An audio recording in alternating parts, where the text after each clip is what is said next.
We clear, ready to transmit. Pro fan hoops on the court, we got the game lit. Not talking highlight reels just for the common glance. We talking dedicated skills, taking every chance. From logo threes to rebounds, Chicago got the me-bounds. Asia got 3 chips, Las Vegas Aces in the town. You tune into the channel if you want to get the facts. Women's basketball is fire, no need to relax.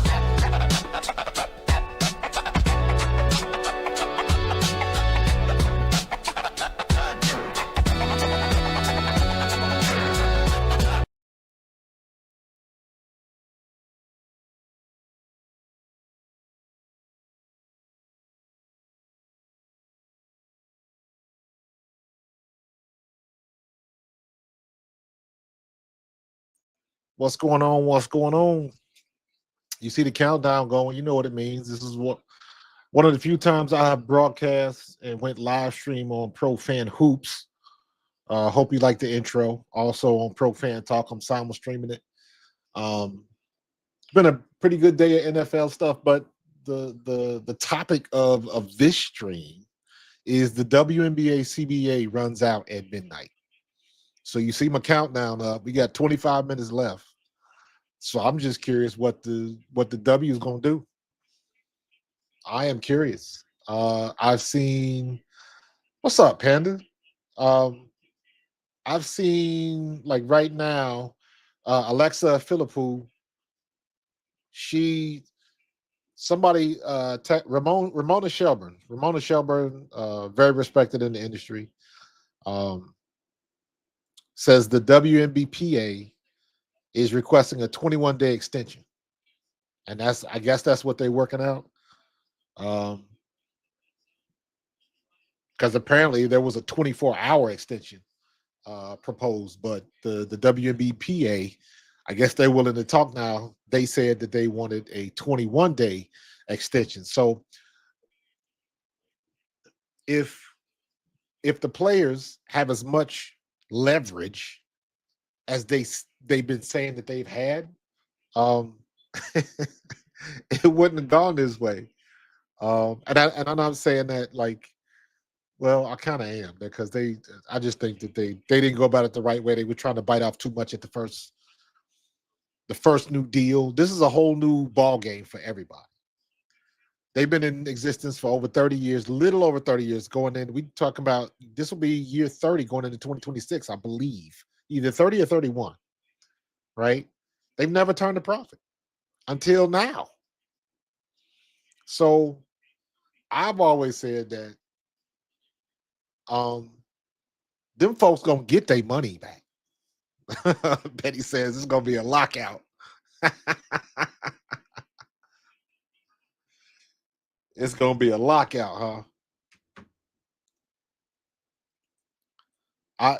Listen. I don't put nothing past nobody, man. I know it's a lot of money on the table, so it doesn't, in my opinion, it doesn't benefit the league. It doesn't benefit the W. It doesn't benefit the W and or its players if they lock out.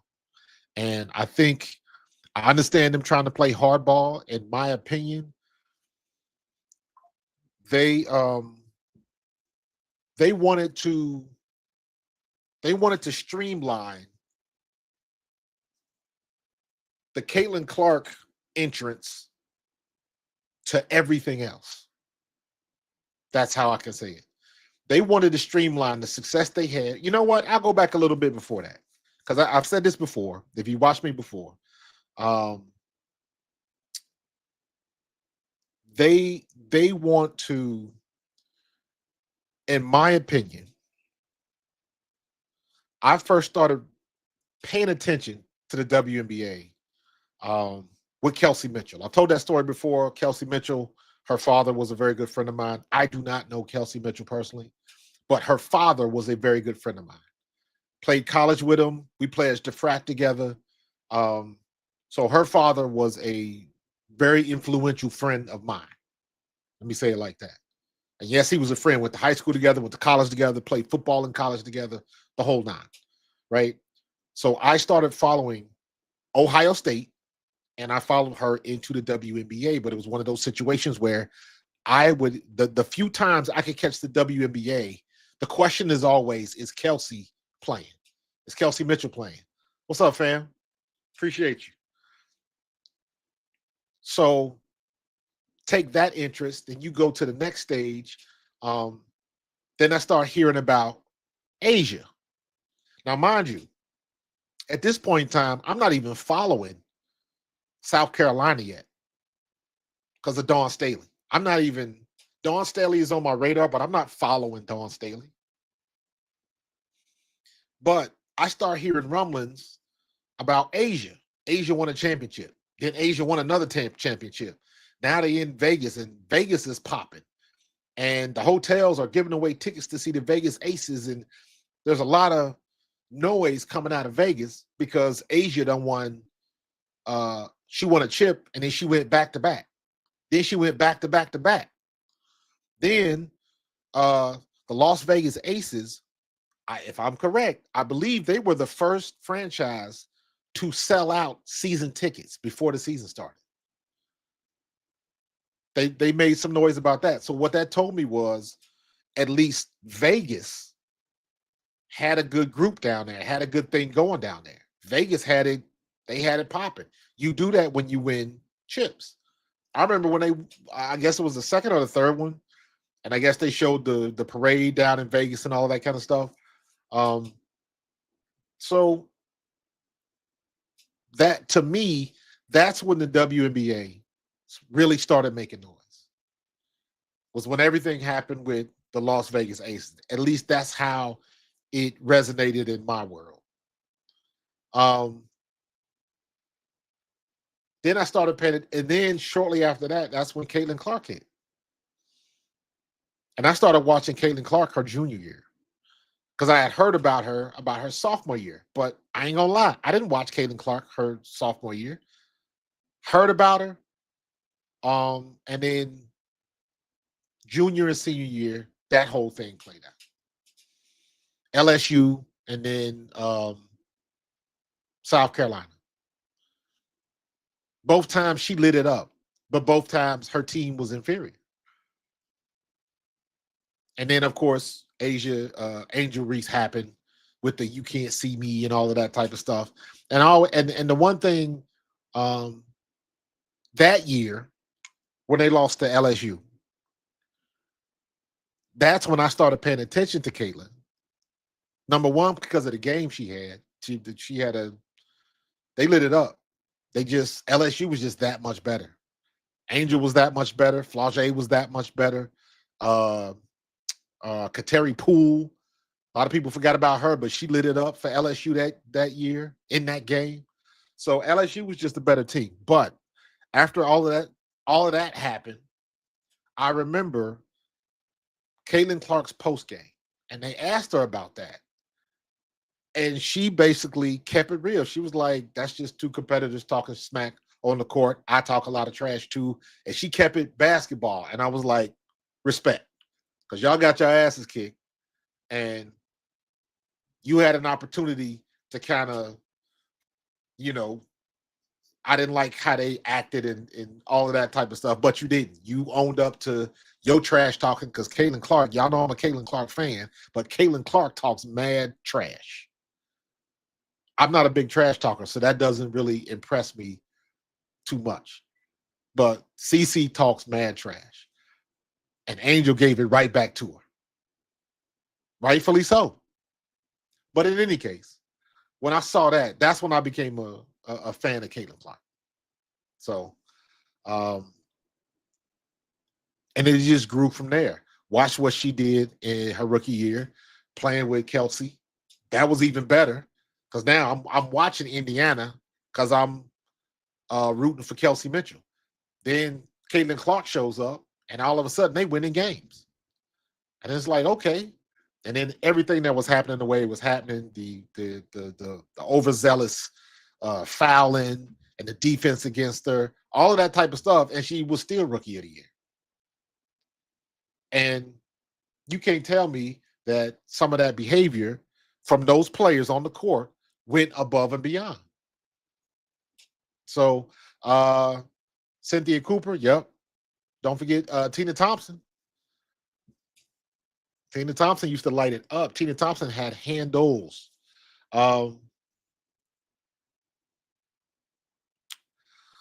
Yeah, I saw that, but I haven't seen anything else. They proposed it, but I haven't seen anything. Like I'm on Alexa Philippou's Twitter page, and I'm updating it, but I haven't. The last thing I saw was it says 53 minutes ago was from. She reposted a tweet from Ramona Shelburne saying that the union discussed a much shorter extension, and then that the WNBPA proposed a 21-day extension. But I don't see anything about anything being agreed upon yet. So as far as I know, ain't nothing happened yet. I'm still looking. I'm refreshing every couple of minutes. So if y'all in the chat, if y'all see something pop up, or if you got a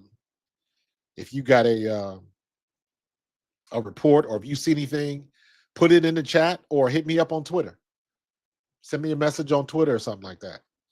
So I'm Coach_Marcus06. So hit me up on Twitter if you see something. I'm looking.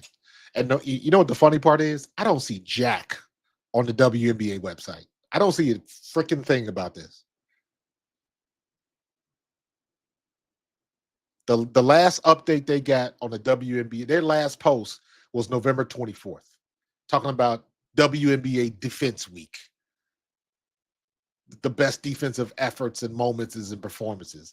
They don't have nothing about the current CBA work stoppage, potential work stoppage. They ain't got none of that, man. The WNBA, that whole social media stuff is trash. And you know what? It's not the people that's producing the content. Who is telling them to go after these stories? Who's telling them who is leading the charge in all of this type of stuff that they talk about? Because this is god awful. Yeah, man. I tell you what, Eric. I know Cheryl Swoops has fallen out of favor, but like people don't understand like how big Cheryl Swoops was back in the day, because she was like that. She was the truth.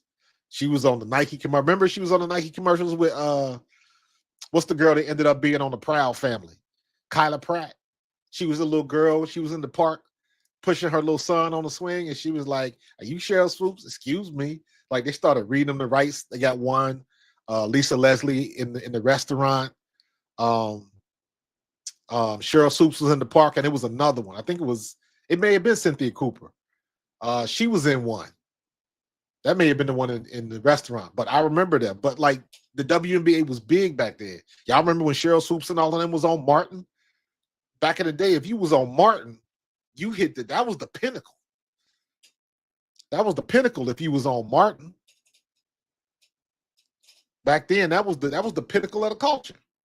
And Martin went up against it was Cheryl Swoops, it was Dawn Staley, it was Lisa Leslie, and Rebecca Lobo. And they had that little in studio set. That was crazy. But that just proves how big they were, because Martin was the #1 show on television at that particular time. So if you was on Martin at that time, back then it was Martin, and before then it was the Cosby Show. So if you had guest appearances on those shows, dude, the sky was the limit. The sky was the limit. So let me see. You're on the app. I'm checking their Twitter page and I don't see jack. They don't update nothing, man. Let me see. Try it again. Nope. I guess you got to be on the WNBA app. Let me check my phone in. Let me go to the app on my phone. You on the app. She posted at 11:31 that an agreement had been reached for an extension. Let me see. Let me check it out. The WNBA app. Isn't it funny that the WNBA app is built by Deloitte, and Kathy Engelbert was an executive for Deloitte for years before she got involved with the WNBA? Huh, how does that work? Okay. Games, home, more. Can I get just news? Playoff news, standings. I don't even know what to look for. Teams, players around the WNBA.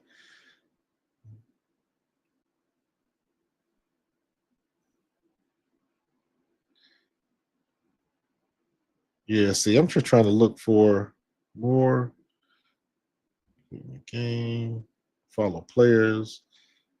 I don't know. I guess I ain't signed in. Maybe that's what it is. I can't even get past the stuff that's popping out. Shop, players. Man, this is booty. More stats, transactions. Yeah, it's hard to find on here.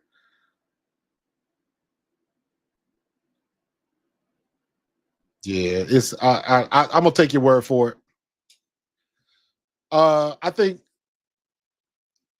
Betty, in my opinion, I think that the players are beginning to realize that they don't have as much leverage as they think. And a work stoppage doesn't help anybody. But the owners got deep pockets.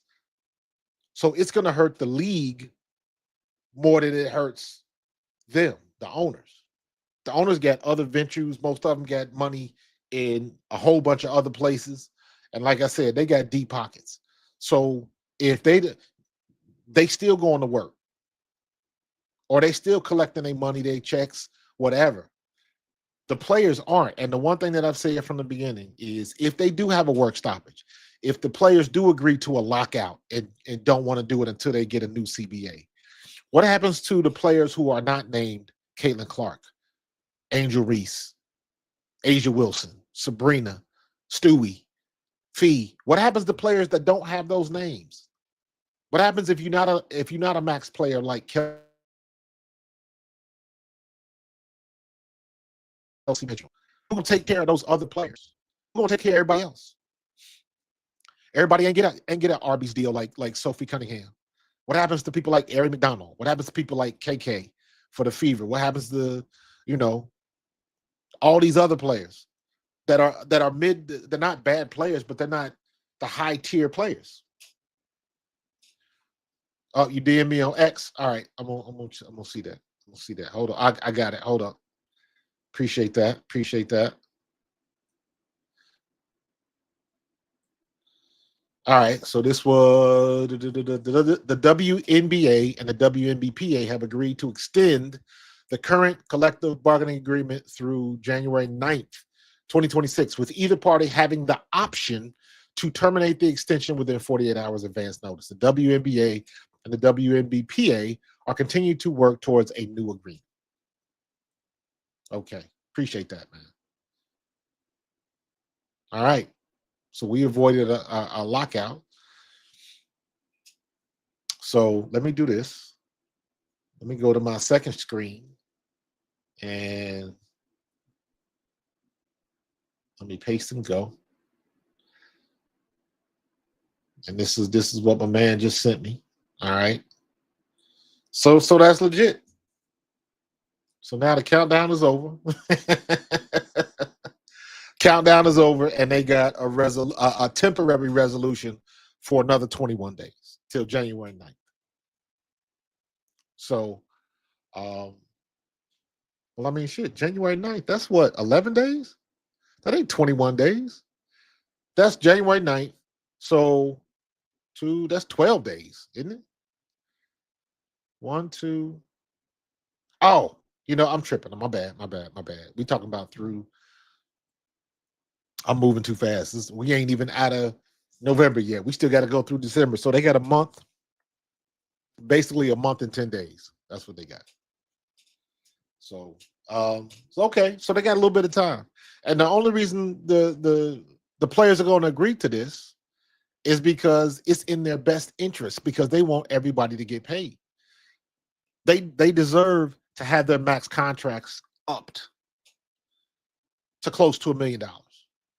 All of that kind of stuff. But now this is the one part where I say you got to go. You have to look at the revenue sharing. And when you talk about revenue sharing, owners do not want to release the money that they make. Owners don't want to do that because that's a Pandora's box. Because then everybody is looking at you like, well, they got this. How come we couldn't get this? How come you only donated this much to that? And you open yourself up to everyone questioning what you do and what your organization does with the revenue that they get. You told us you was giving us this much, but you make that much. So, but you only paying us this amount, and like it just opens up way too many problems. So that's the hardest thing about trying to understand how much revenue teams bring in. Did Washington just win? Washington just tied it up in overtime. Damn. Flag on the play. Holding. Oh, no. Holding on Washington. Yeah, I know, Eric. I skipped December. I'm moving too fast. Yeah, man. The obvious example is baseball. Baseball is the easy example. When baseball had that lockout, that almost killed baseball because didn't nobody give a shit about baseball. And put two and two together. Most of y'all, maybe y'all didn't pay attention or you didn't care. But if you remember, after the baseball lockout, that's when they had the home run race. That's when, and again, this is my opinion, that's when baseball actively turned a blind eye to all the steroid use that they wanted to get rid of. Because they let it in the locker room, they let it go. They saw a lot of things, and they just let it go because Sammy Sosa, Barry Bonds, and Mark McGwire were hitting home runs at a record pace, and everybody started watching again, and they started making money again. So they just kind of turned away from it. We'll leave it. I don't go in that room no more. Not for a while. We'll deal with it later. That's what baseball did. And then once they got their money back and got the crowd going and got everything back, that's when they were like, "Oh, we got to get steroids out of baseball." That's because everybody was pissed off at Barry Bonds. This situation with Shador, I know I'm jumping all over the place, but stay with me. This situation with Shador is not new. Shador Sanders is going through the same shit that Barry Bonds went through.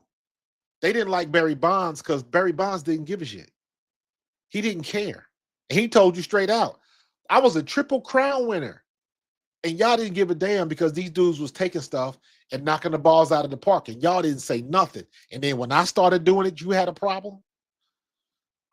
Barry Bonds was a Hall of Famer before then, before he broke the home run record. He was a Hall of Famer then. So he didn't have to do the steroids, but he said, well, hey, if they doing it, I'm doing it. And they win in games. And so that was the whole situation. So I use that analogy with Shedeur Sanders and Barry. Like, if a league doesn't like you, they will do everything to kind of back you down. And then look at what they did with Caitlin Clark. For whatever reason, and I still don't understand this, for whatever reason, they couldn't stand Caitlin Clark in the league. The vets, the vitriol, the pettiness, and all of that type of stuff. And she just kept balling. She just kept launching them threes. And it was like, it was so obvious. It was so obvious. The people that was cool with it, it was easy to tell. And then everybody else had, like, it was just like there's always one person where you want to give extra to, and Caitlin Clark was that person. Not because she did anything to anybody else, because her light was shining so bright. And in my opinion, most of them other players in the W was just straight up jealous. Because I've said this before, there is no question. There is no question that Asia Wilson is the best player in the WNBA. Period. That's a full stop.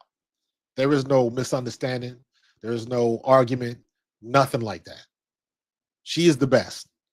However, she was not the most popular.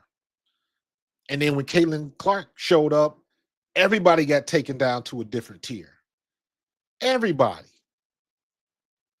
Caitlin Clark overshadowed Stewie, Sabrina, Asia, you name it, Fee, all of them. And they couldn't stand it. And they just thought that because I'm the best player, that I should be the face of the league. And I'm like, that's not how it works. From a fan's perspective, that is not how it works. Michael Jordan is the easiest example to give, because to this day, everybody still want to be like Mike. Everybody's still wearing his shoes. When Michael Jordan steps on the scene, people pay attention regardless of what he's saying, regardless of if he knows what the hell he's talking about or not. If Michael Jordan says it, you at least gonna pay attention. Michael Jordan didn't win in the NBA until like his 5th or 6th year. But people were so enamored with him and what Nike did with him, like he was everywhere. He didn't win not one championship until he got Pippen and got some other pieces to the puzzle.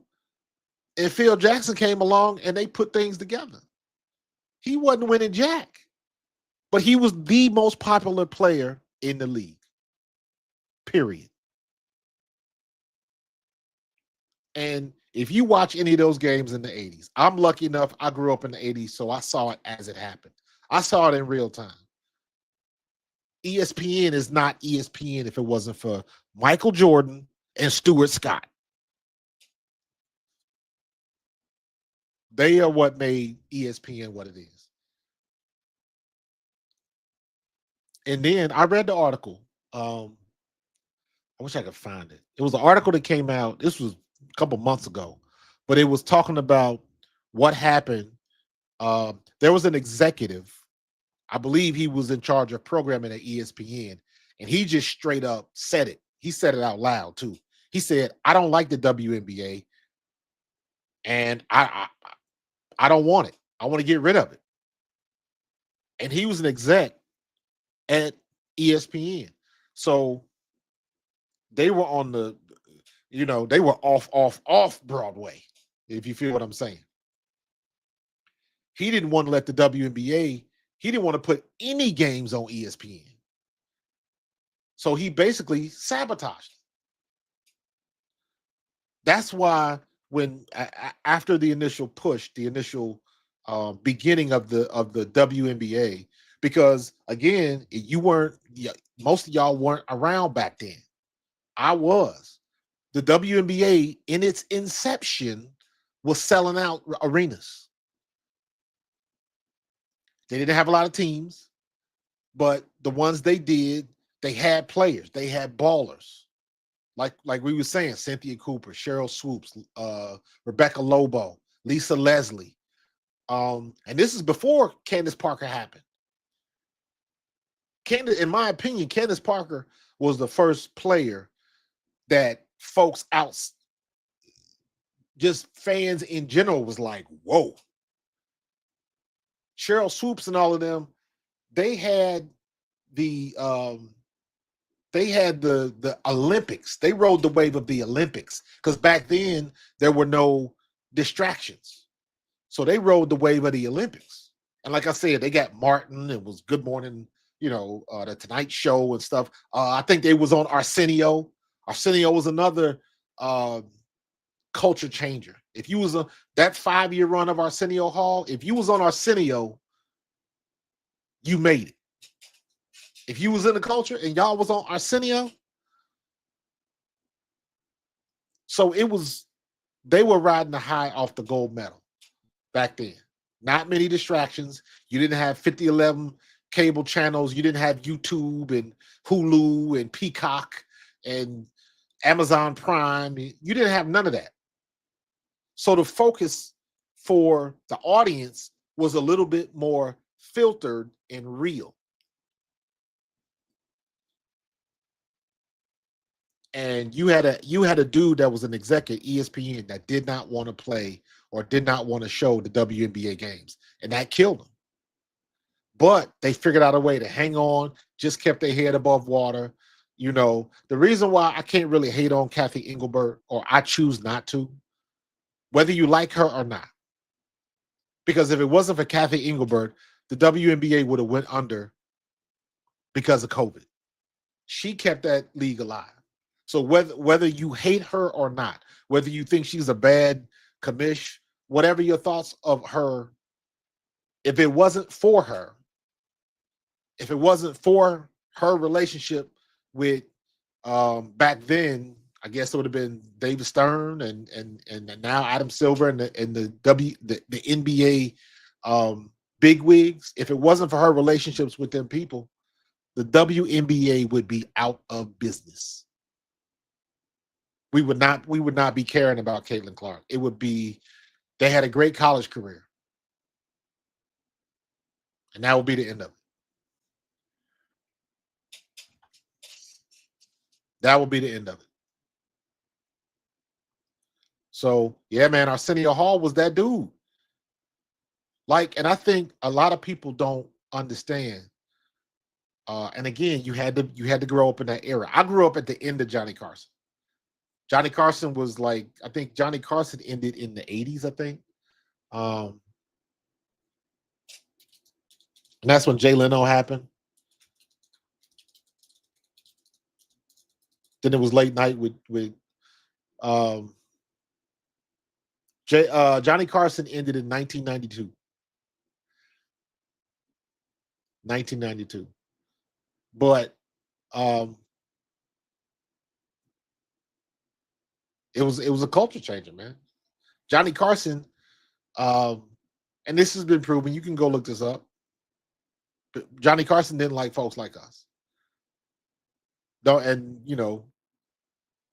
he played the game because he had to get the big stars, and Cosby would be on there, Richard Pryor was on there, Sammy Davis Jr. But that was, you ain't see a lot of skin folks on Johnny Carson. That's just the way that it was. So you had to go to other avenues. But they've been running the same promo strategy for the W for too long. They let a lot of stars that could have been bigger and held them back. Yeah. It's a combination of a lot of things, man. ESPN had a hand in it. The WNBA, I think the WNBA wanted to do a lot of things, but they just didn't have the money to do it. They got forced into the whole situation with the airplanes. Remember that? Caitlin Clark's rookie year, when They was bitching and moaning about about the planes and airline travel. You a professional league and you going to these teams and you flying coach. And you got a woman that's 6'4", 6'3", 6'4", and she flying coach. She can't even fit in the seats. You know what I'm saying? So like things like that. Like when I was with the Eagles, we had our own private plane. I remember going to away games with the Eagles, and we drove directly to the runway. There was a back way that we had to go. I remember the first time I went there, I had to follow somebody else on the team because I didn't know where the hell I was going. And we took some back roads. You end up somehow behind the airport, and we would park our cars in a specific place, and we would walk on the runway and get on the plane, just like you see it. Will you ever see when the championship team arrives home from the airport and they always show them getting off the plane? It always looks like it's somewhere else. It ain't at the airport. It's just a little off the beaten path. That's what we used to do. But you got these girls riding coach, and if it wasn't for the situation with Caitlin Clark, when it became a security issue because you got people stepping to them. Number one, because they're women, and then you got these guys stepping to them in the airports, and it got crazy. And so they had to have security, and then things it became a problem. So they had to do the private charter jets. They had to do that, and it cost them another 50 million. That's why the normal loss for the league was around 25-30 million. They was losing 25-30 million a year at least. That's why the NBA subsidized them with the NBA was giving them 25 million a year so they could even out their losses, because they were averaging around 25-30 million dollars in lost revenue per year, and the NBA was subsidizing that. So when they get the planes, now you add the cost of the plane deal to the 25 million, and now that's another 25 million. So now they at 50. So that's just the way that worked. So Skylar Diggins dropped the ball. Candace, they dropped the ball. The same option. I would beg to differ. Skylar Diggins she had the look and everything, but Skylar Diggins ended up, in my opinion, she ended up being like putting all her business out in the street. And then you know how people get with divorce and all of that type of stuff. It was just, I don't know. Like it depends on who you trying to cater to. Because men will look at that situation and like, Candace Parker, I agree. Lisa Leslie, I agree. But it wasn't, I don't even know how to say it. In my opinion, the biggest example of them dropping the ball was the chick from France. The chick from France that played in the gold medal game and almost beat the US. What's her name? Play for Seattle now. So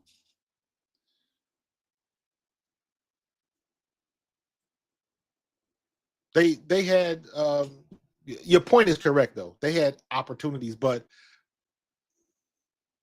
I say this a lot. Diehard fans don't fill up arenas. Casual fans do. So you trying to, the diehard fans always show up. There's 8,000 fans that will always show up to a WNBA game. That's a guarantee. But if you at a 20,000 seat arena, you got 12,000 other seats that you need to fill. Who's coming to that game? Then Caitlin Clark happens. Now, I will say this. I saw the stuff with Caitlin Clark when she was still at Iowa. I was like, what in the hell is this? And this is, to me, and this is just me. Everybody else might have a difference of opinion. All right. But with Caitlin Clark, they was on TV all the time. But CBS or whoever, ESPN, whatever, they did a story, and all they did was show the students waiting to get tickets, because student tickets, you get them at a discounted price, or you get them free if you a student. They were up. The game wasn't until 8 p.m. The students were in line at 4 a.m. waiting for the door to open and for them to get tickets. And I was like, you got to be kidding me. And then the news story started running. She in Iowa, and she started launching threes from Kansas City and was draining them jokers. And then that's how it started. But I always say, people try to say that they tried to push her too much. And I was like, for the people that hate Elle Duncan, and she's leaving ESPN to go to Netflix and all that kind of stuff. But Elle Duncan said the one thing, and she was 100% correct. She said, you think we here at ESPN don't know how to read audiences? She was like, you guys dictate what we do. We have systems in place that will tell us how many people tune in when we talk about this person, or that person. The audience tells us what we should do. We don't. And she's 100% correct. And I've said this before. For whatever reason, Caitlin Clark had the recipe. Whatever that means. The recipe. She was that good. Was she the best athlete in college basketball? No. Is she the prettiest athlete in college basketball? No. Is she the tallest? Is she the fastest? No, none of that. Does she play great defense? No.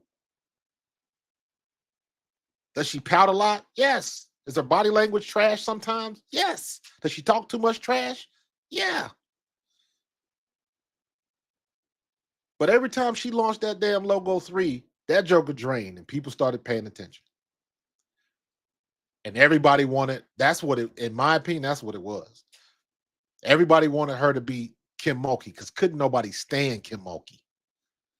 She was loud, and then all the players on her team, and then Angel, because I was pulling for LSU that year. Let me keep it a buck. But I understand why didn't nobody like Kim Mulkey. When she, acted how she, regardless of what you thought about, what's her name? What's the girl that got arrested in Russia? She played for Kim Mulkey when Kim Mulkey was coaching Baylor. She helped Kim Mulkey win a championship at Baylor. What's her name? What's the tall girl's name?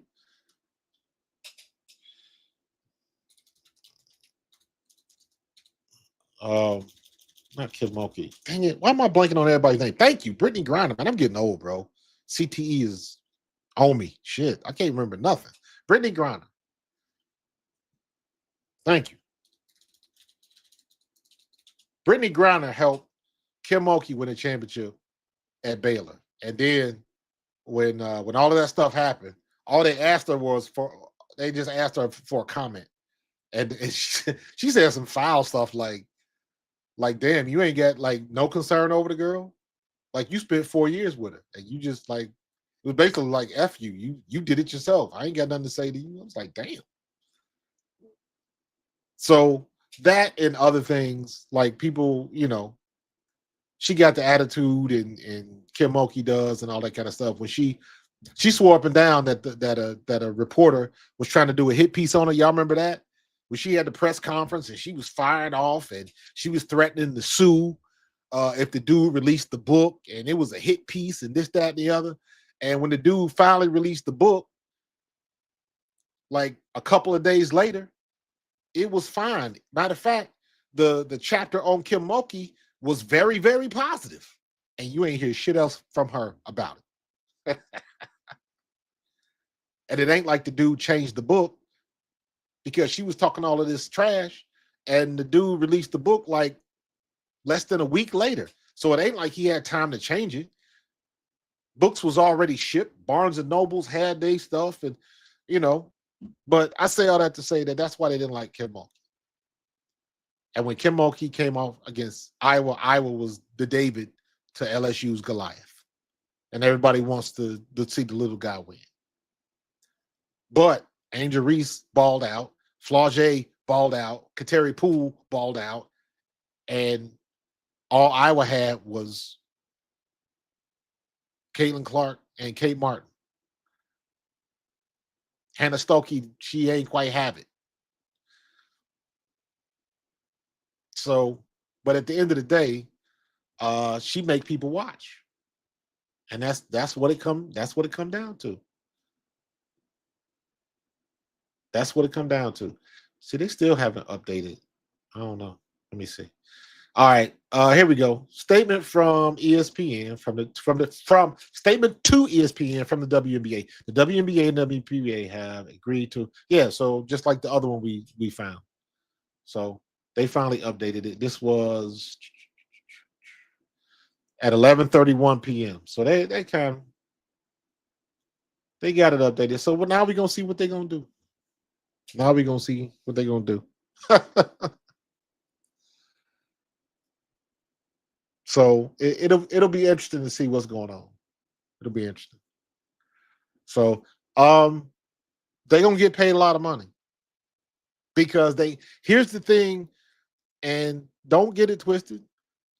Everybody that's joining Project B, they know what the hell they're doing, because that's gonna force the WNBA to really jack up their payment plan for these players.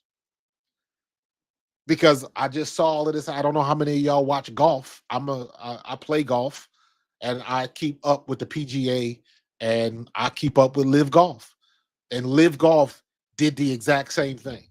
Live Golf had Saudi money and oil baron money, and those pockets run deep. I would even go far as to say those pockets run deeper than the owners in the NBA.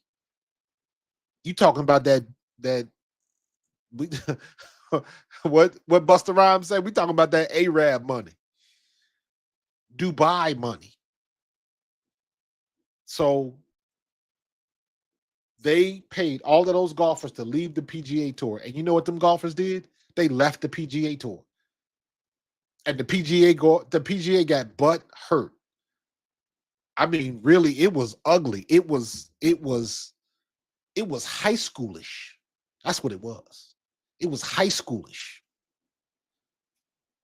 It was people coming on the air after golf tournaments, like cussing out players that went to the Live Tour. You got some dude that barely made $100,000 on the PGA Tour. He goes over to the Live Tour and he's making $5 to $10 million. And you mad at him? Please. And you know what the PGA did? They upped the purses for the golfers. Now the question is, well, if you did it just because this was happening, well, that means you could have done it before and you never did it. That's the issue. That's the leverage because of Project B. That's where it is for the WNBA right now. They better come up with something, or Project B is going to poach a lot of their best players. Project B is only fielding like 66 players. So it ain't a lot of players that's going to be able to go over there and make that type of money. But it's definitely going to hurt the WNBA's product on the court if your best players are over there. Now, here's the caveat. Most of the players, with the exception of a few, if you told them Nneka Ogwumike is a phenomenal player.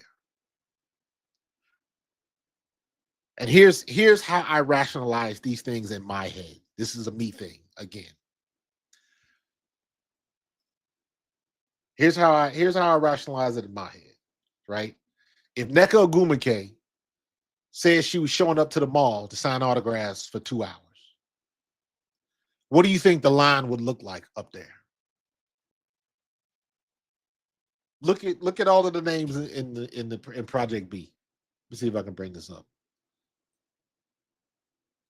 All the signees.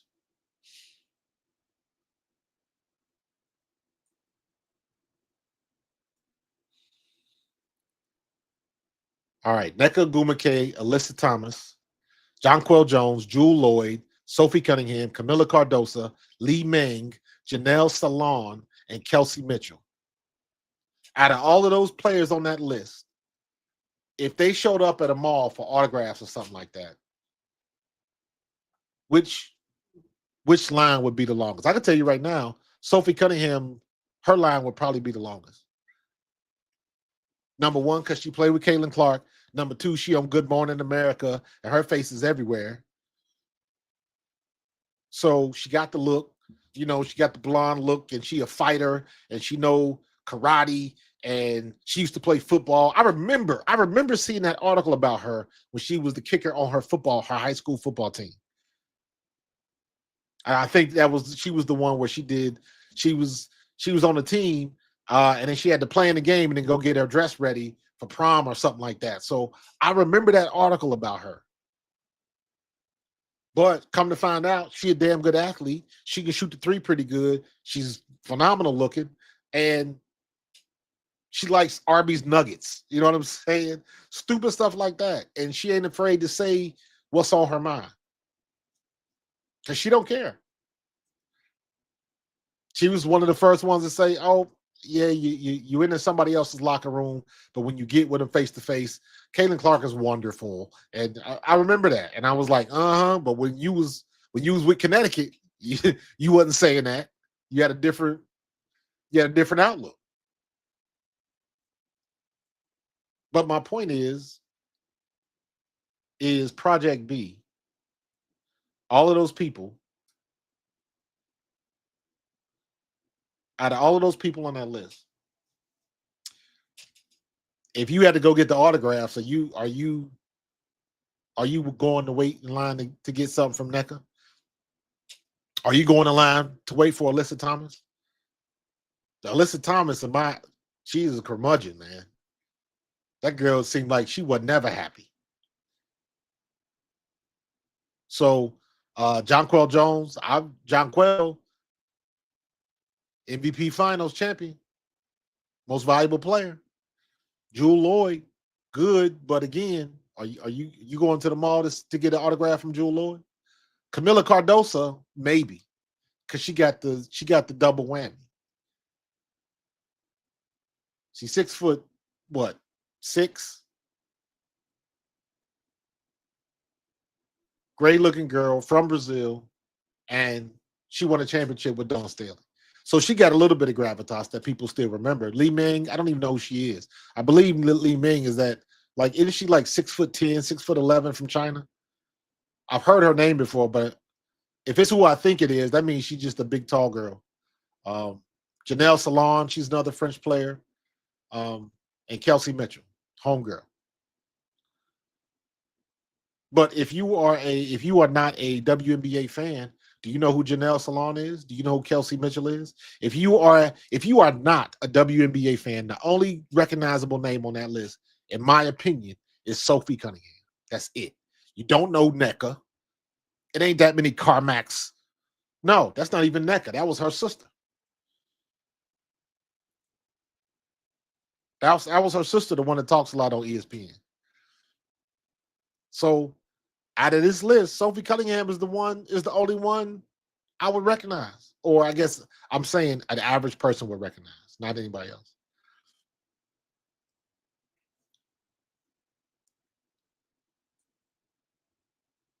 I agree, Cool Waters. I agree 100%.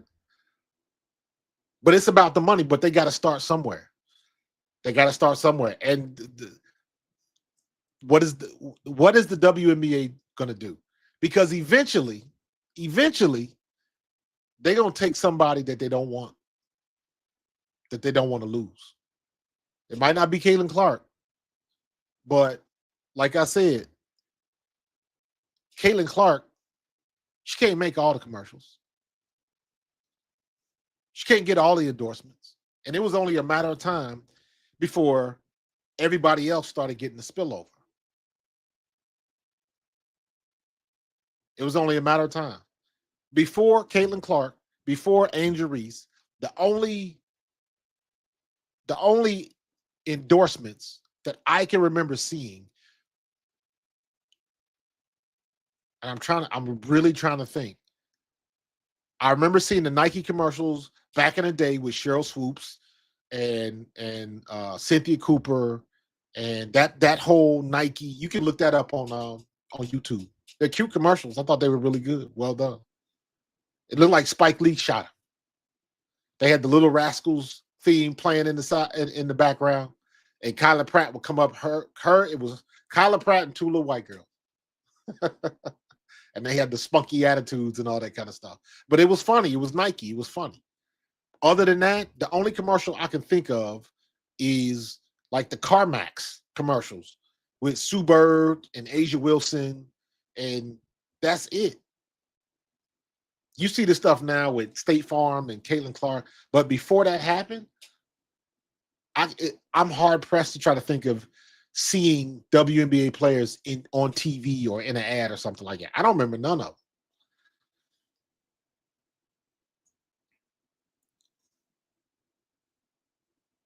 Yeah, 2-week tournaments. And that's why I say it's like Project Live. Project Live was the same way. They didn't play 4 rounds of golf. They only played 3. So that's what Live stands for. It's not Live Golf, LIV. It's Live Golf, Roman numeral 54, because they only play 54 holes. They don't play 72 holes. That's where the live comes from. So, and a lot of people didn't necessarily like it. But you know what? It's 3 years later, and Live Golf is still a thing. So all you got to do when you got money like that and you committed to it, all you got to do is start. All you got to do is start. Because let me be honest with you. Congratulations on Unrivaled. I can't watch it because I don't like 3-on-3 basketball. I tried to watch 3-on-3 in the Olympics. It could not hold my interest. Tried to watch Haley Van Lith and all of them. They ended up winning bronze or something like that. I was not interested at all. I watched maybe 6 games of Unrivaled, and after that I was like, it just don't do it for me. I liked the little one-on-one tournament they had. That kept me interested for a day, but other than that, I was like, I'm okay. I can find something else to watch. So that's not everybody. 3-on-3 is not everybody's cup of tea. I didn't like the big 3 either. Ice Cube's thing. It doesn't interest me. I like 5-on-5 basketball. I like women's basketball better than I like men's, to be honest with you. But not 3-on-3. I don't watch men's 3-on-3, and I don't like women's 3-on-3. So Unrivaled, meh. I'm gonna watch Unrivaled this year. You know why? You can guess. Kelsey Mitchell's playing in Unrivaled. That's why I'm gonna watch. Period. I don't give a damn about all them other teams. I will watch to support her. That's it. I don't like 3-on-3.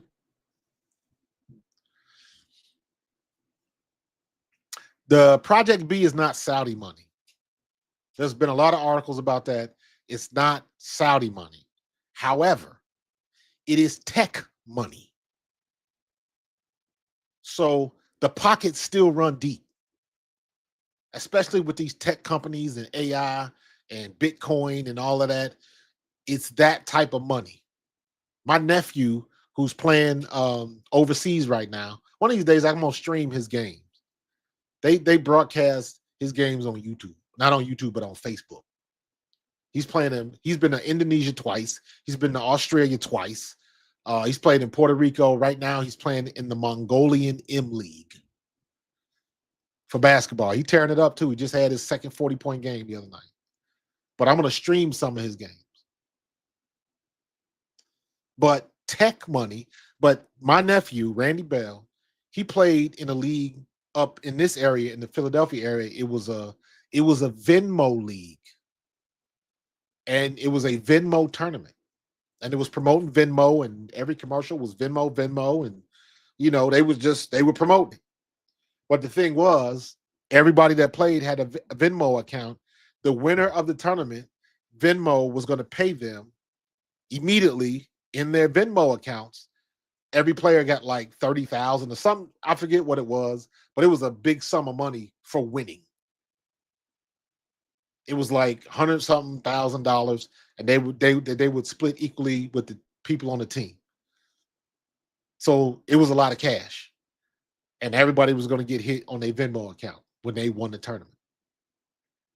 And I thought that was a cool idea. But my point in all of this is that is tech money. That's the type of money you're dealing with Project B. It's not Saudi money. And I'm sure that they got some Saudi ties, but it's not directly Saudi money. It is tech money. It is Bitcoin money. All that type of stuff. And them pockets is deep too. They ain't quite deep like oil pockets. I'm just going to say that. But when you're dealing with people like that, friends got friends. And they all got money. So they ain't none of them missing no meals. Wait, why do you think you don't enjoy Unrivaled? Do you think because it's non-traditional? Yeah, I guess you could say that. I just, when I watched it, and I did watch the Unrivaled, but it didn't keep my interest. And I'm saying that like I watched the first couple games and the Ghosts and the Vinyl. I watched the games, and then I didn't, and I did miss it. It's all, I think here's how I rationalize it. It's like a TV show. You ever had one of them TV shows that one of your girl, you got to watch this, and bro, you got to check out this. Like me, I'm a Game of Thrones junkie. I read the books. I love the show, but everybody ain't into swords and sorcery. So if I try to tell somebody that's not interested in that type of stuff, like, yo, you got to watch Game of Thrones. It is just the bomb. It's about this family and the brother and sister was sleeping together. And somebody will be looking at me like, nah, I'm good. If that's not you, if you ain't into it, what the comments say, if I don't like it, I don't like it. That don't mean that I'm hating. And I watched, and it could not hold my interest. Like I said, I watched the 3-on-3 basketball in the Olympics, and I was like, I'm not digging it. I don't dig it. That's about as far as I could go with it. So, yeah, I said I'm gonna watch. I'm watching more Unrivaled this year, specifically because of Kelsey Mitchell. I like Kelsey Mitchell. I like Sonia Citron. I like Cam Brink. I definitely like Paige, but I'm gonna watch for Kelsey Mitchell. I might watch her, and the rest of it, like if she ain't playing, I probably ain't watching. So it is what it is. But as well as Unrivaled made money last year, but they still need help. The ratings aren't good. And at the end of the day, that's what it comes down to. Ratings. Why do you think they was trying to pay Caitlin Clark like $5 million to play in Unrivaled? Because they knew what she would bring to the table. They knew what it is. We're not even gonna get into even though we should tonight, but I ain't even gonna get into the whole fee and Stewie on the WNBA, the WNBPA representatives, and y'all own a rival league. It's kind of crazy. You're talking about a conflict of interest, but it is what it is. So happy to see that the WNBA got an extension. Hopefully they can get a deal ratified. Because I know they just had the thing for the draft picks, all of that type of stuff. So we're gonna see where all that stuff goes, man. We're gonna see where it goes. But it was interesting, and I'm gonna keep watching. So another player? Did y'all ever figure out what's your girl name that played for the French girl that plays for Seattle, that used to play for Chicago? What is her name?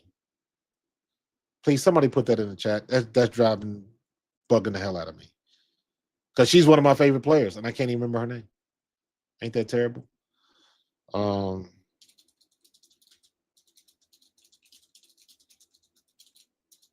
French players from Seattle. Gabby Williams, thank you. Oof. Driving me nuts. Gabby Williams. Gabby Williams is another one that I would watch. Especially after her performance in the Olympics in that gold medal game, that she was 6 inches too short. If her foot moves back 6 inches, that's a 3 different outcome. So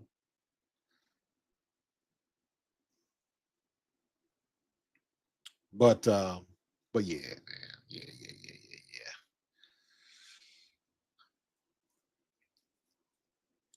I done left my girl Nafisa out. I follow her wherever she goes. She's my favorite player. I love Fee.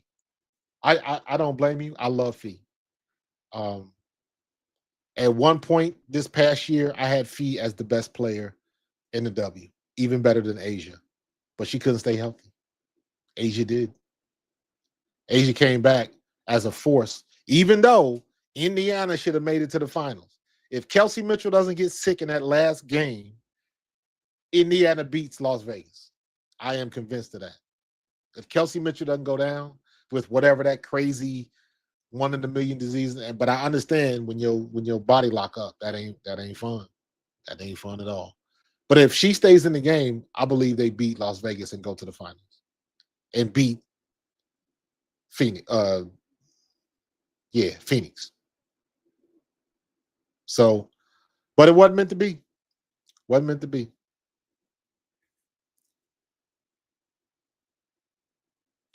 Somebody hooping in the W and doing OnlyFans. What you talking about, Liz Cambridge? She got mental issues, don't she? Because wasn't she beating up on people?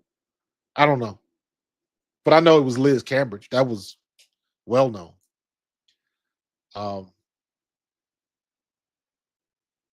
Yeah, she was trying to get back in the league. Now, everybody gonna be trying to get back in the league. Kennedy Carter should be in the league, but she burned too many bridges.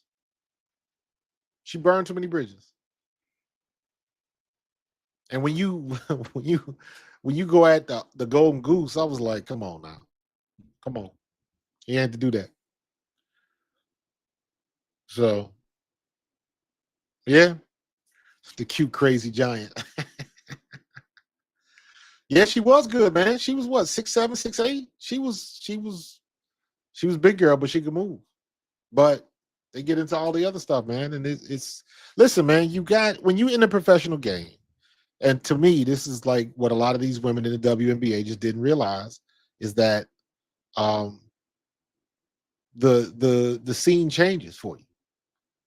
The scene changes big time. And you can't do the same shit you was doing when wasn't nobody coming to your games. That's what you can't do. And some of the stuff that the W did this year was like, I had to scratch my head. I was like, why you trying to hurt the girl? They were trying to, well, the optics of it it wasn't as bad as her rookie year. I will say that, because the rookie year was just stupid.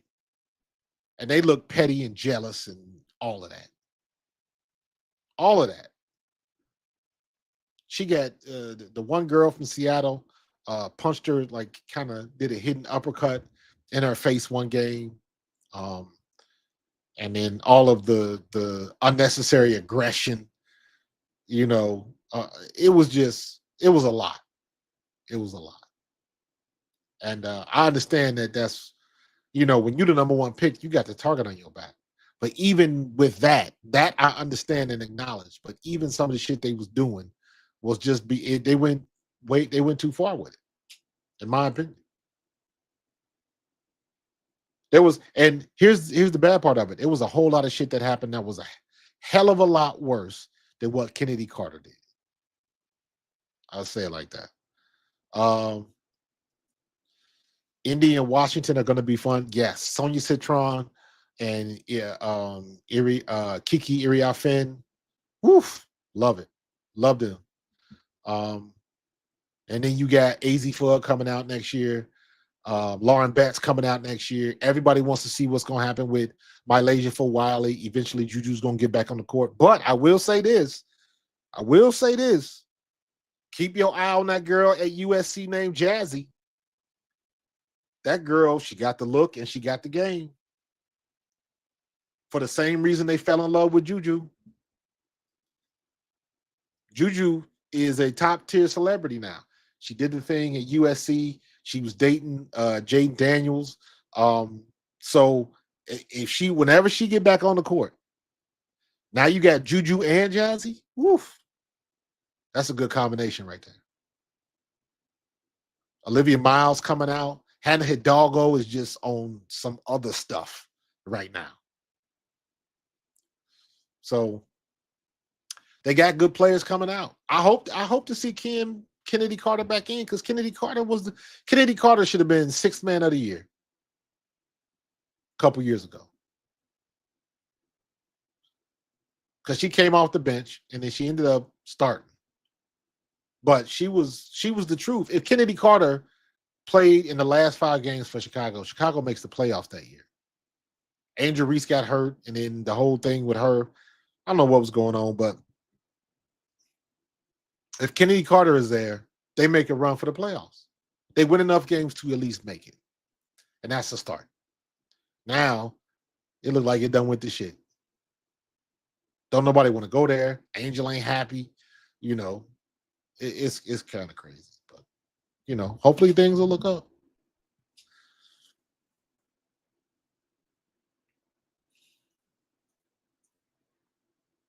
That's what they did to every star coming in. They did to Candace crazy to the point she stopped dunking. You know what? It's a weird thing with the dunking thing. It's almost like when you talk about that, the women get angry. And I'm like, if you can dunk, damn it, dunk. You ain't got to do it every game. Dominique Malonga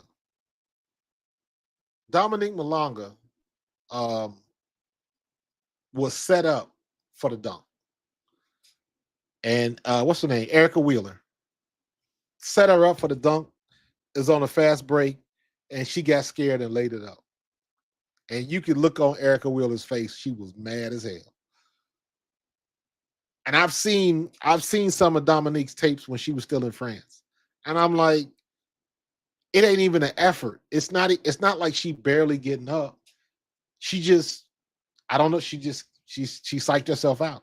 You know who else can dunk that but won't do it? Kiki Iriafen. Kiki Iriafen can throw it down. I'm talking yank it with some authority. She never did it. Never did it. The only dunk we got last year was Brittany Griner in Unrivaled. Toby Fournier plays for Duke right now. She can dunk with 2 hands. Toby Fournier been dunking since she was 14 years old. And I still ain't seen her dunk in a game. And I'm like, just do it one time. Somebody just needed to yank one day and just throw it the hell down. And the place would go nuts. It would be on Sports Center. It would be on every highlight. And that's what you need. You need to have some type of measuring stick with the men of the NBA. Because there will always be a gap, but at least try to lessen it a little bit. And dunking could do that. To those that can legit dunk. I still like to see the threes, the logo threes, and I like to see Kelsey Mitchell just run by everybody. Because Kelsey Mitchell is a damn runner. Kelsey Mitchell is Saquon Barkley on the court. Just goes by everybody. So I want to see more of that, but maybe they'll do it next. Maybe they'll do it next year. Even my 14-year-old niece, who only watched women's basketball, if she sees me watching it, knows who Juju Watkins is right now. Juju is the next big name. But that girl Jazzy, also look out for You know my age is coming out, but look out for that girl that transferred from Rutgers that went to Penn State. Her name is Keomi McMillan. And that girl was so nasty. Her handles are so nasty. It's not, I don't even know what to call it. But you could tell that she didn't like sharing the rock because she would come down the court, do these moves, and literally, I had never seen this before.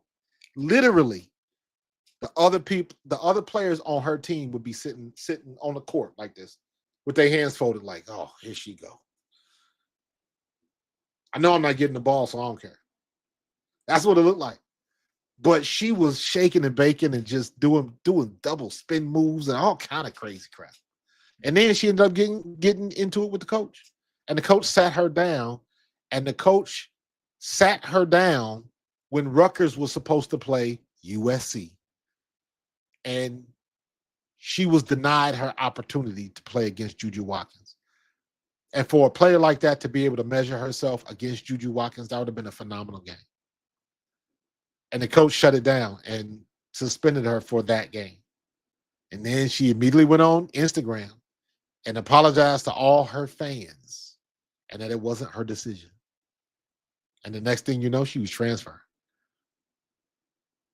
She was getting the hell up out of there. And she ended up at Penn State. Not a very good program. They won not a lot of games last year. But she up there now, and hopefully she can make a difference.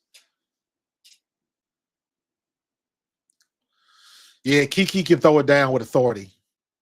She can throw it down with authority. So, but what good is it if we don't see it? What good is it if we don't see it? There's another French girl dunking now too. France is going to be a real problem in the World Cup and the next Olympics. Absolutely. Absolutely. So I don't know. I was looking at the Olympic team. I got questions. And let me be honest with you, Kara Lawson, she the head coach for Duke that's coaching this Olympic team. Yeah, the way Duke is struggling right now, I don't know. I'm just saying. I don't know. Looking, should have took the money, Toombs. This group you got, Toombs, is real squirrely, real skittish. That was the word he used in the movie. Real skittish, Toombs, real skittish.